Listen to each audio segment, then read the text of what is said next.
Samar-samar dari musik yang ia dengarkan, ini ada suara keramaian yang masuk.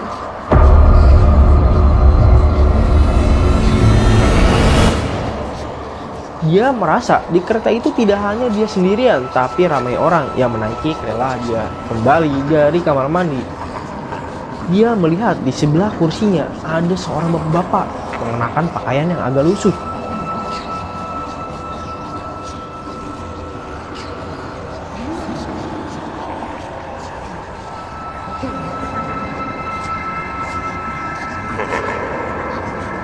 Assalamualaikum warahmatullahi wabarakatuh. Balik lagi bareng gue Irsal di segmen Radio Mistis.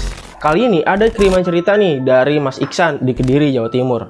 Mas Iksan membagikan pengalaman horor yang dia alami di sekitaran tahun 2023 saat ia melakukan perjalanan malam menggunakan kereta api. Lagi-lagi cerita baru dan masih anget.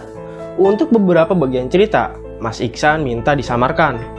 Sebelumnya, gue minta maaf. Tempat kejadian tidak akan gue sampaikan secara spesifik karena ini menyangkut permintaan dari narasumber dan kejadian horor di sana sudah sering kali terjadi dan sudah menjadi rahasia umum bagi orang-orang di sana. Dan bagi kawan-kawan yang tahu atau bahkan pernah mengalami kejadian seperti ini, mohon untuk tidak di-spill.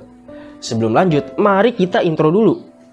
Bersembunyilah di balik selimut kalian dan pasang earphone kalian karena cerita yang gue bawain kali ini bakal bikin bulu kuduk kalian merinding. Jadi, Mas Iksan ini berprofesi sebagai salah satu pekerja vendor event atau bisa dibilang teknisi sound system lah. Jadi kerjanya itu mobile, sering berpindah-pindah dari kota satu ke kota yang lainnya. Tapi memang lebih banyak di sekitaran Jawa Timur tersebut. Dan perusahaan sound systemnya itu lumayan besar, makanya terbagi menjadi 2 tim. Karena seperti yang kawan-kawan tahu, di Jawa Timur memang sedang tren sound system seperti itu. Makanya cukup banyak juga yang memakai jasa sound system di perusahaannya Mas Iksan. Pagi itu, Mas Iksan seperti biasa mengerjakan instalasi sound system di alun-alun sebuah kota di Jawa Timur. Dan alhamdulillah acara berjalan lancar sampai dengan siang hari. Mas Iksan pun beberes semua peralatan, dimasukkan ke dalam truk dan kembali ke base campnya sekitar pukul 3 sore dan sampai di rumah sekitar pukul 4 sore. Mas Iksan pun mandi dan langsung tidur. Jadi sistem kerjanya itu bergantian karena terbagi menjadi 2 tim. Misalnya tadi pagi timnya Mas Iksan yang mau mengerjakan proyek di suatu tempat.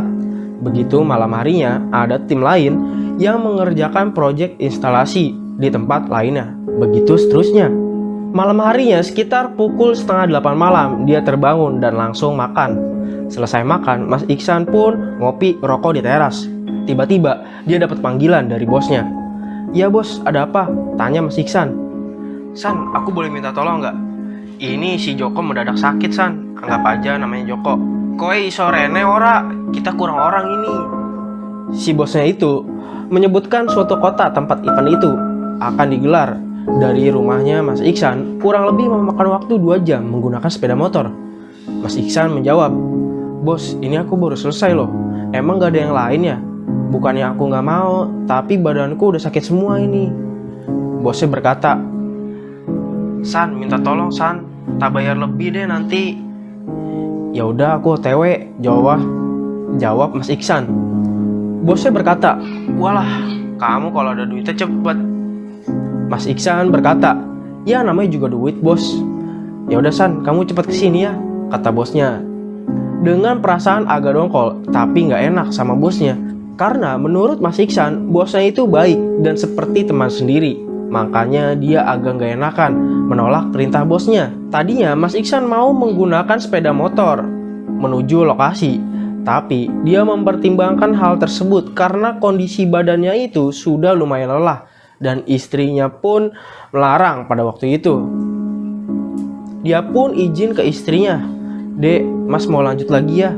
Istrinya berkata, "Loh, kok tumben Mas? Biasanya besok-besok lagi kerjanya." Mas Iksan menjawab, "Iya, ada panggilan mendadak dari si bos, katanya di sana kurang orang." Istrinya berkata, "Mas, ojo numpak motor Mas, numpak sepur ae. Ini udah malam Mas, lagian kamu juga baru sampai." "Oh iya, bener juga ya," Dan malam itu pun Mas Iksan mulai berkemas untuk kembali bekerja menuju kota tersebut. "Dek, gini aja, anterin aku ke stasiun terdekat. Ya biar nanti pulangnya aku bareng anak-anak aja," kata Mas Iksan. "Oke mas," jawab istrinya.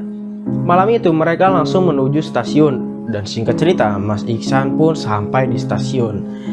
Ini agak aneh, stasiun itu agak sepi suasananya. Mas Iksan bertanya kepada salah satu petugas di sana. "Mas, kereta menuju masih ada tah?" tanya Mas Iksan. "Oh ada mas, tapi tinggal yang terakhir, berangkat sekitar pukul 21.30 lah," kata petugas tersebut. Mas Iksan langsung membeli tiket secara online dan memang kereta menuju tempat tujuannya sudah tersedia. Karena takut ketinggalan kereta, dia langsung masuk ke dalam kereta tersebut. Tertulis di tiketnya Mas Iksan mendapatkan gerbong ke-6. Dia juga nggak begitu memperhatikan apakah itu gerbong paling belakang atau bukan, karena memang kondisinya itu benar-benar sepi di gerbong tersebut. Dia hanya sendirian. "Ini sepi amat ya keretanya," ucap dalam hati. Sekitar 5 menit kemudian ada salah seorang yang menegur Mas Iksan. Dia berkata, "Mas, sepurane mas, mending pindah ke kereta 4 aja. Di sini sepi mas, nggak ada orang lagi. Kebetulan saya petugas di sini mas, baru selesai dinas." Mas Iksan menjawab, "Udah mas, gak apa-apa. Tempat duduk saya kan sesuai nomor tiket. Nggak enak mas, takut ada penumpang yang naik. Biasanya sih nggak ada mas. Ini kan tambahan, makanya jarang orang yang naik, apalagi udah malam begini." "Emangnya kenapa mas kalau saya masih di sini?" tanya Mas Iksan. Kemudian orang itu menjawab, "Nanti sampean tahu sendiri." "Ya udah mas, nanti saya nyusul ke sana. Sekarang saya lagi PW." "Ya udah mas, saya udah mengingatkan ya," kata orang tersebut. "Nggih mas, suwun." Posisi kereta masih standby di stasiun. Jadi kereta yang ditumpangi oleh Mas Iksan adalah kelas ekonomi yang sering kali mengalah dalam persilangan kereta. Setelah 2 kali melakukan persilangan di stasiun tersebut, akhirnya kereta pun diberangkatkan.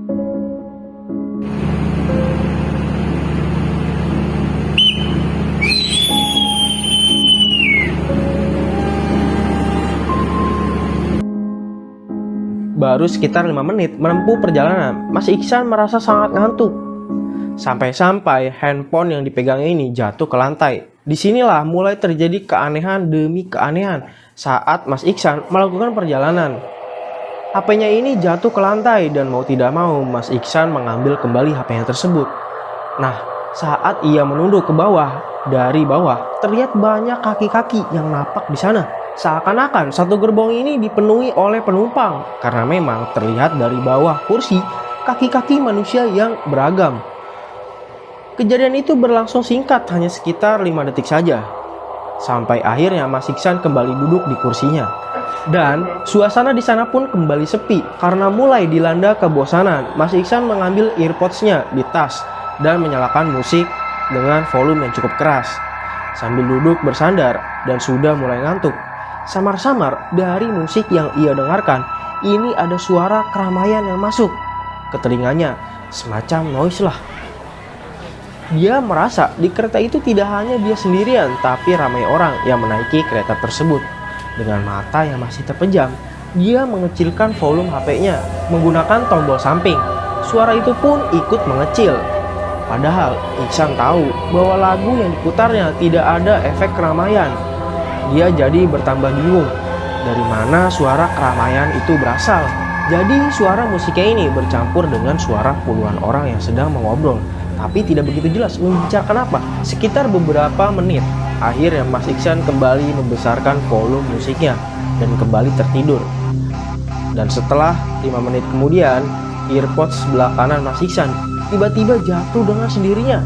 Serasa ada yang mencolek telinga dari Mas Iksan. Dia pun terdiam sejenak dan memastikan apakah ada orang lain yang duduk di belakangnya. Di gerbong itu benar-benar sepi, tidak ada siapapun kecuali Mas Iksan. Lalu Mas Iksan langsung mengambil earpods-nya yang terjatuh ke lantai. Posisi earpods tersebut tepat berada di bawah kursi penumpang yang depan dan dia melihat dengan jelas dari bawah ada beberapa pasang kaki yang sedang duduk di masing-masing kursi penumpang. Hal inilah yang membuat Mas Iksan kaget dan langsung memejamkan matanya.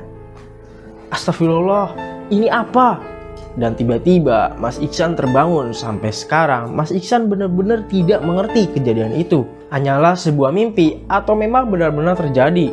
Dan posisi AirPods-nya pun masih tergeletak di lantai. Lalu Mas Iksan mengambil AirPods-nya dan kali ini dia terbangun karena ingin buang air kecil. Mas Iksan pun berjalan menuju toilet kereta yang berada di ujung rangkaian. Mas Iksan pun mencuci muka dan buang air kecil kurang lebih 3 menit. Setelah dia kembali dari kamar mandi, dia melihat di sebelah kursinya ada seorang bapak-bapak mengenakan pakaian yang agak lusuh.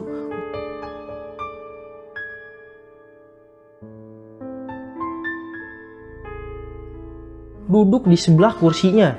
Jadi di dalam gerbong kereta tersebut ada seat untuk 3 orang dan seat untuk 2 orang.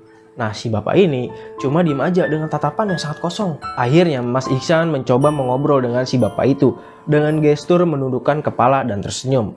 Tapi si bapak ini dia diem aja. Pangapunten pak, jenengan sakapundi. Si bapak itu cuma diem dengan tatapan kosong dan wajah pucat. Awalnya Mas Iksan mengira si bapak ini dalam kondisi sakit dan dia ngerasa kasihan seperti sedang mengalami masalah. Mas Iksan bertanya lagi, "Pak, bapak sakit? Bapak sudah makan? Ini saya bawa makanan, bapak makan ya?"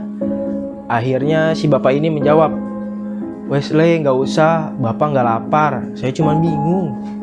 Mas Iksan bertanya, "Bingung kenapa pak? Bapak salah naik sepur tah?" Si bapak ini menjawab, "Bapak cuma bingung. Bapak ini nggak naik kereta, tiba-tiba ada di sini, Le."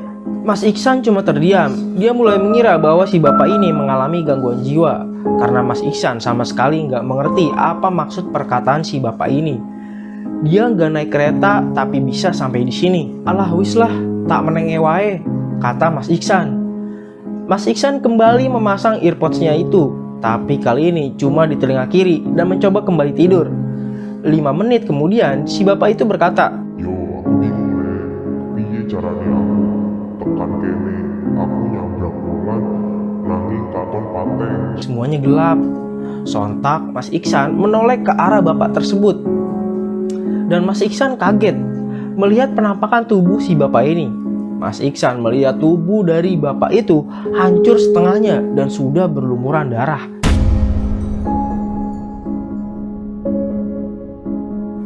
Benar-benar Mas Iksan melihat organ tubuh yang terburai, berlumuran darah seperti korban kecelakaan.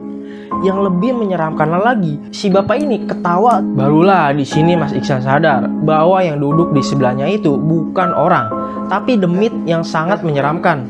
Mas Iksan berteriak dan berlari tunggang langgang ke arah depan kereta karena space pejalan kaki sangat sempit untuk kereta kelas ekonomi. Mas Iksan pun beberapa kali terjatuh. Saking takutnya, tas HP dan barangnya ditinggalkan begitu aja di gerbong 6 tadi. Dia langsung mencari keberadaan petugas yang berdinas di gerbong 4. Dan dia menemukan seorang petugas yang tadi bertemu dengannya di stasiun keberangkatan. Mas, aku wis ngomong ke sampean, ojo suwi nangguri mas, jangan lama-lama di gerbong belakang." Iya mas, ada demit mas, di gerbong belakang sana. Mas, konconi aku mas, ambil barang-barangku. Akhirnya petugas tadi menemani Mas Iksan ke belakang gerbong. Kali ini Mas Iksan berjalan agak jauh di belakang karena udah benar-benar merasa ketakutan. Kakinya juga sakit karena terbentur kursi-kursi yang ada di sana. Lalu si petugas itu mengambil tasnya Mas Iksan. Dan di situ sudah tidak ada apapun. Mas Iksan langsung kembali ke gerbong 4. Nah, barulah Mas Iksan tahu bahwa maksud dari petugas tersebut menyuruhnya pindah ke gerbong yang depan karena tidak ada lagi penumpang yang diisi gerbang. Nah, barulah Mas Iksan tahu bahwa maksud dari petugas tersebut menyuruhnya untuk pindah ke gerbong yang depan karena tidak ada lagi penumpang yang mengisi gerbong belakang ini. Dan kejadian horor seperti ini sudah sering kali terjadi. Dan sekali lagi, gue minta ke teman-teman yang mungkin pernah mengalami kejadian serupa untuk tidak di-spill. Setelah mengambil tas, Mas Iksan langsung menuju gerbong 4 dan berkumpul bersama 4 orang lainnya yang ada di sana. Jadi bisa dipastikan penumpang yang ada di sana Gak sampai 10 orang, akhirnya kereta berhenti lagi di sebuah stasiun.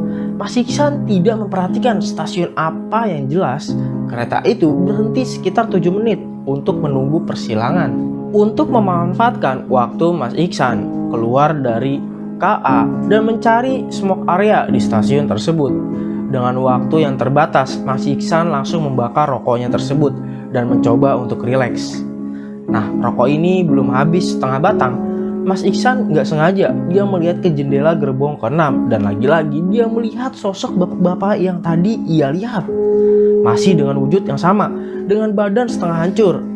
Kali ini melotot ke arahnya Mas Iksan. Mas Iksan dengan gemeteran mematikan rokoknya dan kembali masuk ke dalam kereta. Dan tidak lama setelah itu kereta pun kembali diberangkatkan. Akhirnya Mas Iksan kembali menceritakan kejadian itu ke petugas yang sedari tadi bersamanya. "Wes mas, itu udah biasa," kata petugas yang tadi. Dan akhirnya beberapa menit kemudian Mas Iksan pun mencoba kembali tidur.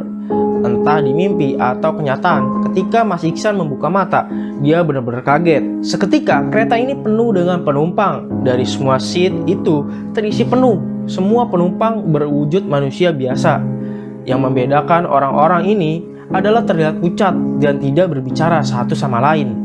Tatapannya pun hanya kosong ke depan tanpa mengucap dan bergerak sedikit pun. Di situ Mas Iksan kaget dan dia memejamkan mata kembali dan membacakan surat-surat pendek dan yang ia bisa. Sampai akhirnya dia kembali terkaget saat petugas yang bersamanya ini membangunkan Mas Iksan dan berkata, "Sampean iki wani ya mas? Mas, tangi mas, mas. Masih berani sendirian di gerbong belakang. Wes tangi mas, sebentar lagi sampai stasiun akhir." Di situ Mas Iksan benar-benar bingung. Padahal ia yakin banget sebelum ia tertidur, ia duduk di kursi gerbong 4 dan saat ia terbangun sudah ada di gerbong 6. Keanehan inilah yang benar-benar membuat Mas Iksan takut sekaligus kebingungan. Akhirnya sekitar pukul setengah 12 malam, ia pun sampai di stasiun tujuan. Dan di sana sudah ditunggu oleh temannya Mas Iksan yang akan mengantarkan ke lokasi. Dan alhamdulillah acara event itu pun berjalan lancar. Dan Mas Iksan pun pulang bareng temannya dengan menggunakan mobil. Cerita inilah yang dibagikan Mas Iksan di Kediri, Jawa Timur. Semoga bisa terus menghibur sobat mistik dimanapun berada. Sampai jumpa lagi di video selanjutnya di segmen Radio Mistis. Gue Irsal menceritakan apa yang kalian tidak percayai. Assalamualaikum warahmatullahi wabarakatuh.